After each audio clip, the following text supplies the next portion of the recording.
Bonsoir la team, j'espère que vous allez bien. Aujourd'hui on va parler du courant électrique. Comment il fonctionne, comment il est produit. Tout d'abord il faut savoir que pour parler de l'électronique, il faut savoir ce que c'est que le courant électrique. Chaque jour nous profitons des bienfaits du courant électrique. Le secteur 220 volts nous fournit un courant nécessaire pour faire fonctionner nos appareils tels que les lampes, les réfrigérateurs, etc.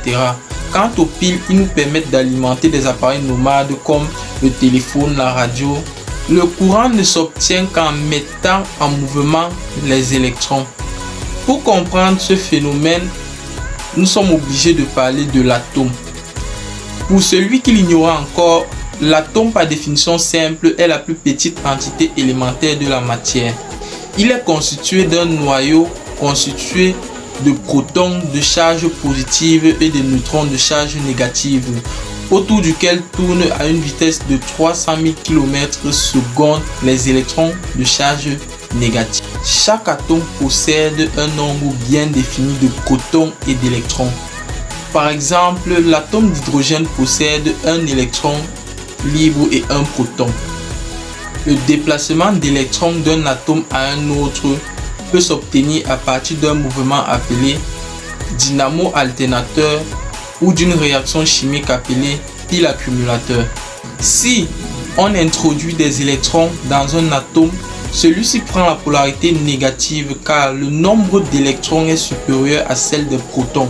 Et au contraire, si on retire des électrons à un atome, celui-ci prend la polarité positive car le nombre de protons est supérieur à celle des électrons. Comme je l'ai dit au début de la vidéo, les électrons sont de charge négative et les protons sont de charge positive. Je vais prendre un exemple simple de calcul. Si on prend moins 10 plus 5, la réponse que ça va donner moins 5. Et si on prend 10 moins 5, la réponse qu'elle va donner est égale à 5.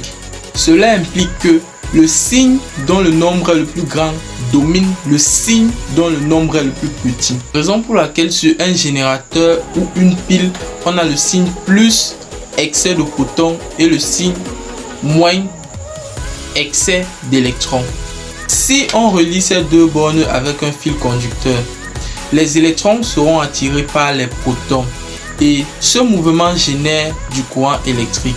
Et cela ne se sera que lorsqu'un fait équilibre entre électrons et protons se sera observé dans l'atome.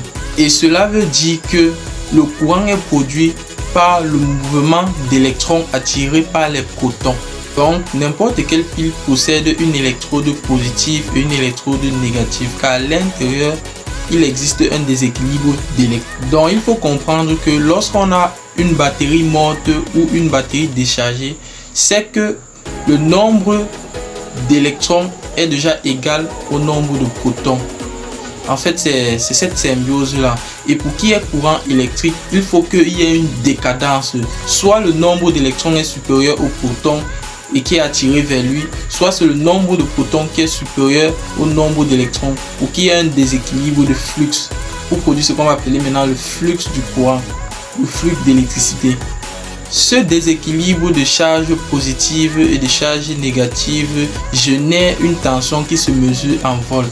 Une pile de 9 volts a un déséquilibre d'électrons 6 fois plus important qu'une pile de 1,5 volts. L'unité de mesure volt peut aussi être exprimée avec ses multiples appelés comme le mégavolt ou le kilovolt ou ses sous-multiples appelés le millivolt et le nanovolt. Vous avez probablement entendu parler de tension continue et de tension alternative.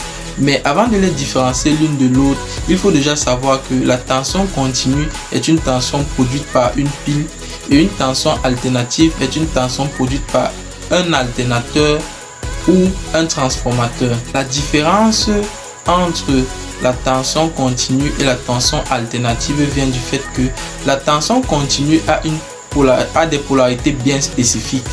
C'est-à-dire, elle a une polarité positive le plus et une polarité négative le moins. Alors que la tension alternative n'a pas de polarité spécifique. Elle quitte de la polarité positive à la polarité négative à chaque fois sans s'arrêter.